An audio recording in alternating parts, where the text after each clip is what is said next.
Why are you listening? Why are you different? Why are you here? Why are you connected? Why are you inspired? Why are you tuned in? Why are you on CJRU? Hello everyone, welcome to this week's edition of YRU Radio. I'm your host, Cody Oscurios, and this is my co-host, Jasmine Percival. How are you doing this week? I'm okay, how are you, Cody? So this week's show, we're going to be covering Pride. Now, Google defines Pride as a feeling of deep pleasure or satisfaction derived from one's own achievements, the achievements of those with one whom is closely associated, or from qualities or possessions that are widely admired. That is not necessarily the type of Pride that we're going to be discussing this week. This week, what we're going to be talking about is the recent Pride Toronto Festival that happened in downtown Toronto. So, before we get actually into the meat of the segments that Jasmine and I prepared for you this week, we thought it would be fun to test our knowledge on the history of Toronto Pride. So we found this little quiz on the Star's website called How Much Do You Know About Pride in Toronto? So Jasmine and I are going to each guess an answer for these questions. Are you excited, Jasmine? I'm very excited to see how this turns out. Are you sure? You look a little nervous. I don't know anything, so let's see. I know. Well, I mean, it's not just you. I didn't grow up in Toronto, so I barely know anything about its history. Yeah, basically. All right, I'm going to ask the first question. When was the first Pride Parade held in Toronto? Cody, what do you think? Okay, so I know that the first Pride Parade happened around the bathhouse raids. Yeah. I just can't remember when that was. I definitely so the options are 1979, 1981, 1985, and 1990. I know it's not 1990. I'm gonna say 1979. Okay. What are you gonna say? I have no idea, but just to differ from you, I'm gonna say 1985. Okay. That's my guess. Let's see what the answer is. Oh, you got it. Oh, no, I was almost off. It was okay. Oh. The answer was so 1981. Yeah, it started as a small celebration in the face of intolerance. At the time, fewer than 1,000 people gathered in a downtown park for Toronto's first lesbian gay Pride Day. Okay. Oh. I feel so bad about that. I was actually part of like a young queer youth theater program at Buddies in Bad Times Theater, and we covered all of this, and I cannot remember it. I feel so awful. So the next question is, when was the first Dyke March held in Toronto? Now, I am not a dyke, so I absolve any responsibility from knowing when this happened. The options are 1990, 1994, 1996, or 1999. What's your guess, Jasmine? 1999. I'm going to say 1994. Okay, and the answer is 1996. No. All right, 2 down for the count. So the Dyke March began in 1996 as a way for the community to celebrate, affirm, and empower dykes, according to the Dyke March Toronto website, and to highlight issues specific to women. That's really cool. Yeah. Question number 3. The Pride flag originally had 2 extra colors. What were they? Oh, you should know this one. I should know this one. So the options are hot pink and lime green, hot pink and turquoise, coral and turquoise, or lime green and coral. Now, I don't remember it being hot pink. I'm pretty sure it was fuchsia, but fuchsia and hot pink are similar colors.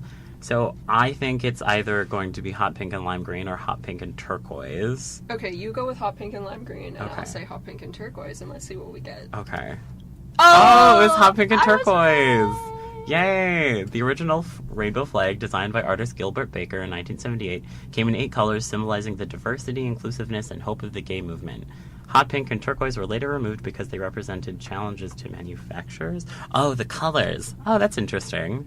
So the next question is, when was the rainbow flag first raised at Toronto City Hall? Let's see. The options are 1983, 1988, 1993, or 1998. What do you think, Jasmine? Oh, sweet juice. I have no idea. Me either. 1998. Who's even the mayor there? 1998? I'm going to say... Yeah, I'm going to agree with you and say 1998. Okay, let's see. No. Oh, it was 1993.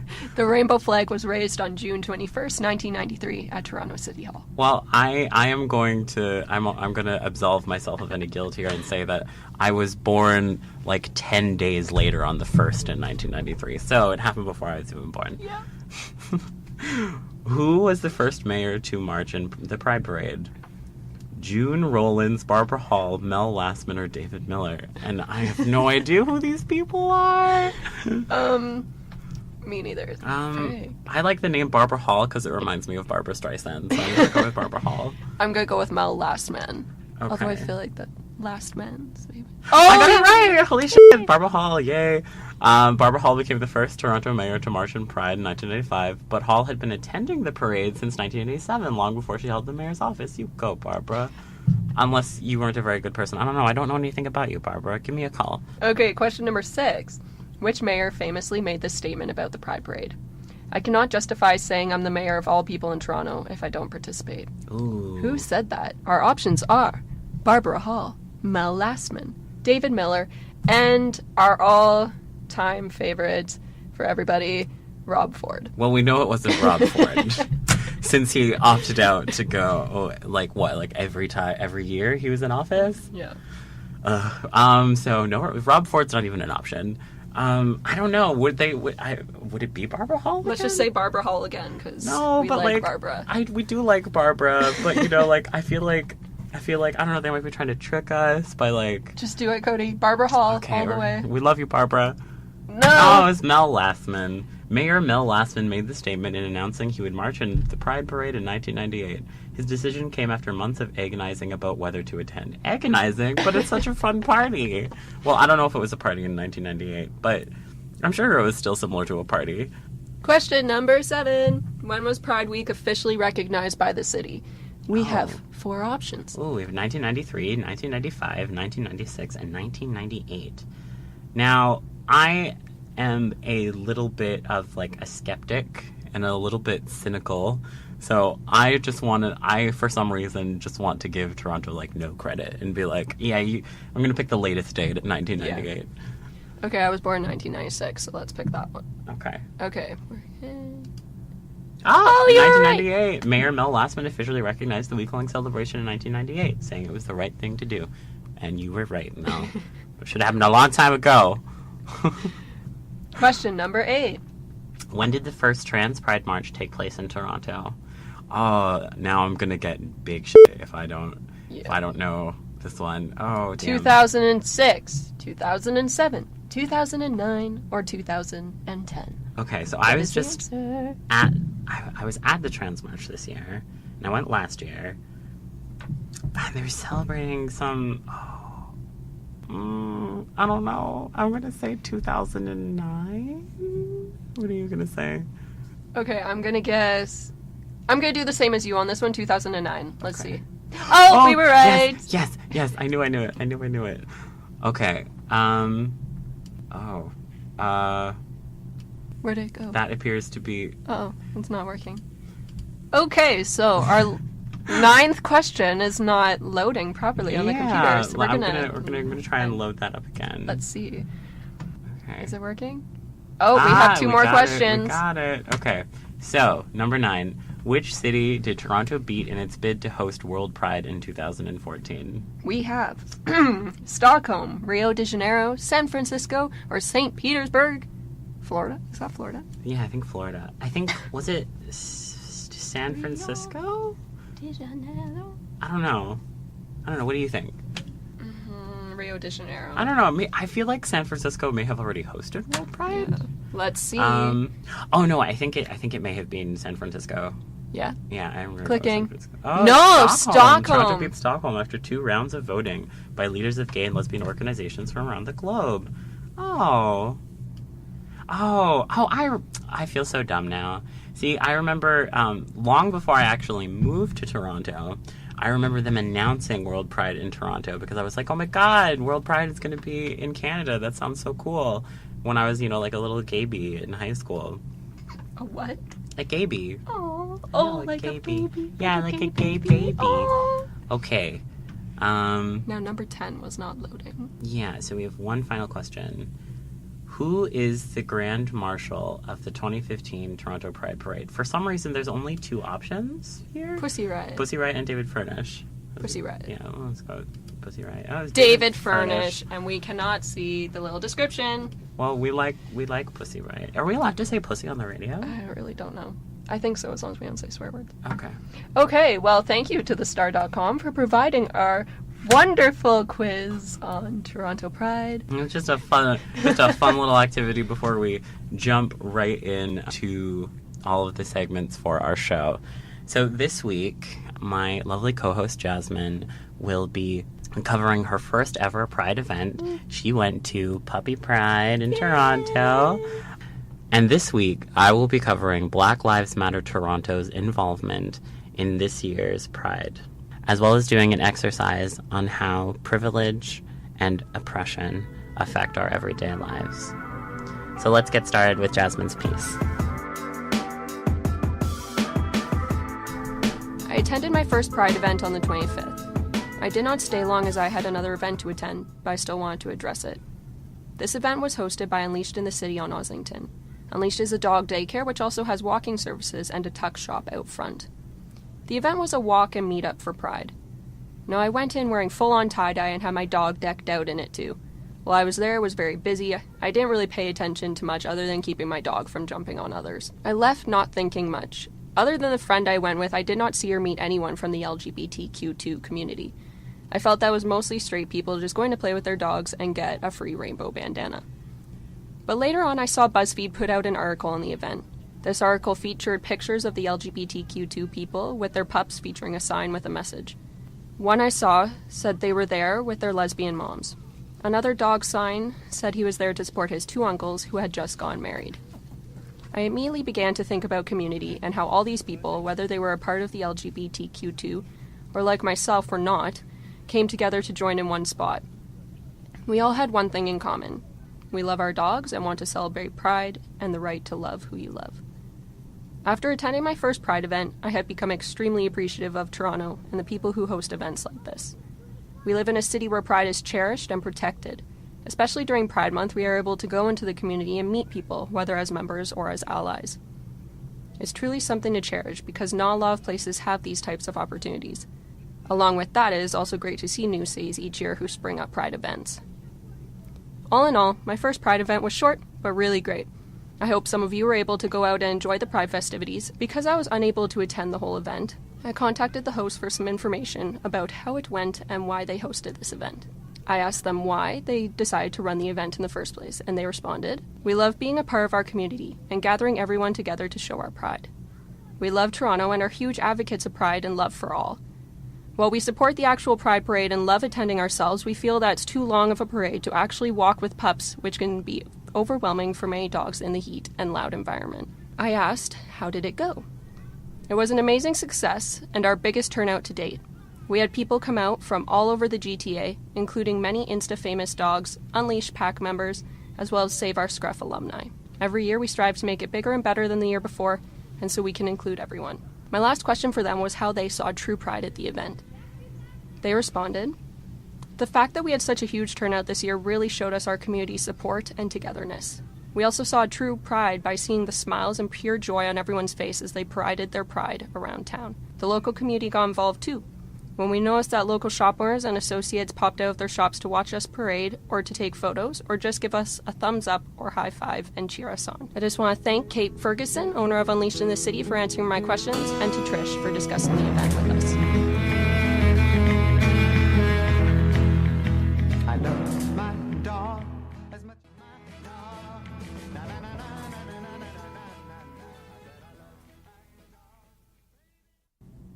Originally, my story this week was going to focus on the Black Lives Matter protests of the police murals. That has since changed.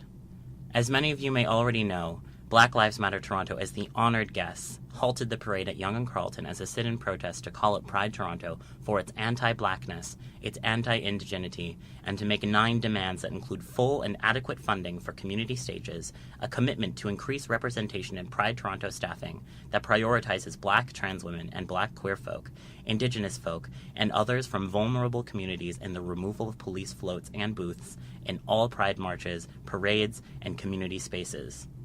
Despite the fact that Pride Toronto Executive Director Matthew Chantellois signed the list of demands and then promptly backed out, what baffles me to no end is some of the backlash Black Lives Matter Toronto has received since these actions. They have been accused of being divisive. They have been accused of stealing space from the GLBTQ community. They have been accused, to my extreme befuddlement, of racism. I say now I make no commitment to impartiality or to objectiveness. I could not even if I wanted to. I am a queer, feminine as fuck Filipino man of color, and these are the people who I choose to support. Black Lives Matter Toronto has been criticized for making the wrong event political. To claim so is to show a distinct and utter lack of knowledge as to what the history of Pride is. It was not long ago that we were beaten and bloodied, and the people who did that, like the police, were celebrated for their violence. It may no longer be considered socially appropriate to beat us, and so instead of receiving valor for their violence and hatred, they receive blind eyes and excuses. Black Lives Matter Toronto follows a strong and proud tradition of the political roots of Pride. It was Black and Latino trans people of color who threw our first bricks and smashed the first windows in our fight for freedom. I am not here today to give you a history lesson, a refresher course on the people white history tries its best to hide. If you care, you will find out.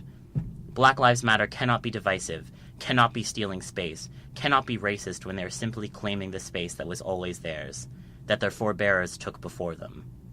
2 years ago, I had the opportunity to begin learning and unlearning about oppression, intersectionality, and privilege. Doing so changed my life completely and taught me so much about myself and others. There was an activity that I was given that I believe can be incredibly transformative, and I would like to attempt to share it with anyone listening today. It may be so that you have already done this exercise. You may have never even heard of it, but it is my offering for today. Usually this exercise is done in a group, but today we will be doing it in our minds. This exercise may trigger feelings, emotions, and thoughts that may make you uncomfortable. Even if we were in a room together, I would not stop you from leaving, but I implore you to examine those feelings and thoughts and hold on to them if you believe you are learning from them. If you are feeling defensive or angry, hold on to those feelings. Now, let's begin. I would like you to imagine that you are in the middle of a long hallway.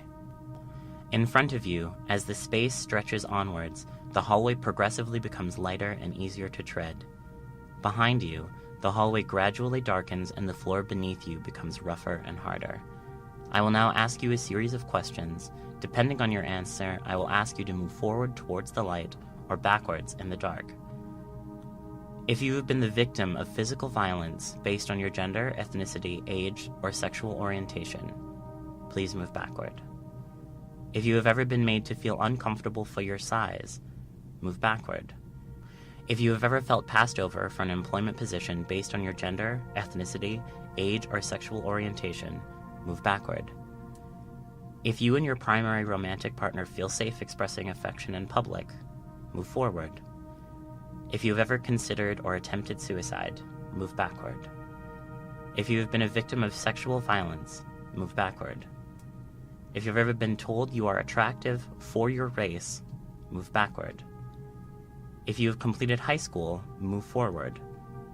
If you can easily access your chosen place of worship, move forward. If you were able to complete college, move forward. If you attended school with people you felt were like yourself, move forward. If you studied the culture or history of your ancestors in elementary school, move forward. If you have traveled internationally for leisure, move forward. If your parents are still alive, move forward. If you have ever been offered a job because of your association with a member of your family or friend, move forward. If your parents have ever covered the cost of your rent, bills, or other equivalent expenses, move forward. If you've ever felt it was necessary to hide your sexual orientation or gender identity for your own safety, move backwards. If you are a citizen of Canada, move forward. If your family had good access to healthcare, move forward.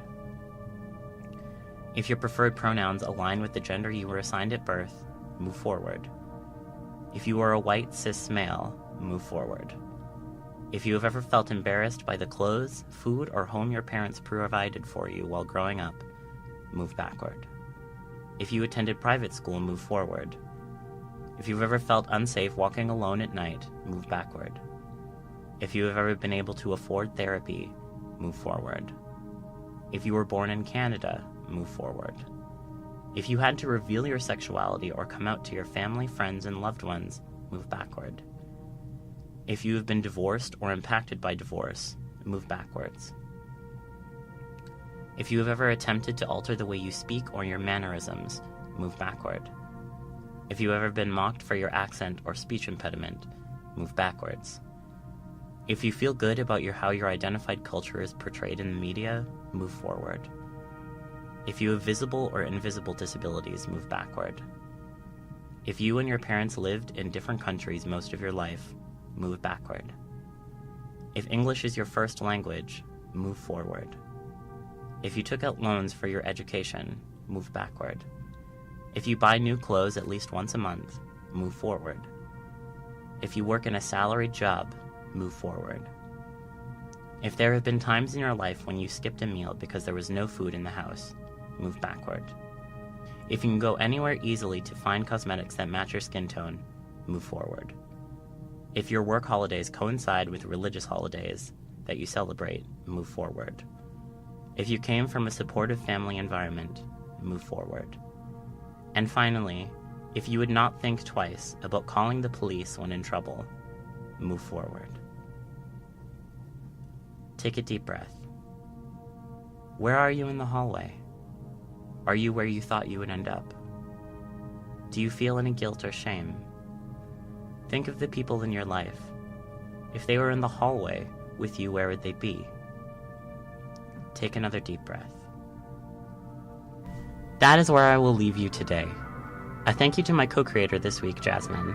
Special thanks to the rest of the creative team for YRU, to the folks here at CJRU Radio, and to Audrey Thompson, Sandy Winya Katz, and Rhonda Andel of the Advocate's Office for Children and Youth. The views in this show do not necessarily reflect the views and opinions of the Ontario Provincial Advocate's Office for Children and Youth. Signing off for YRU, Cody Esculios. Till next time.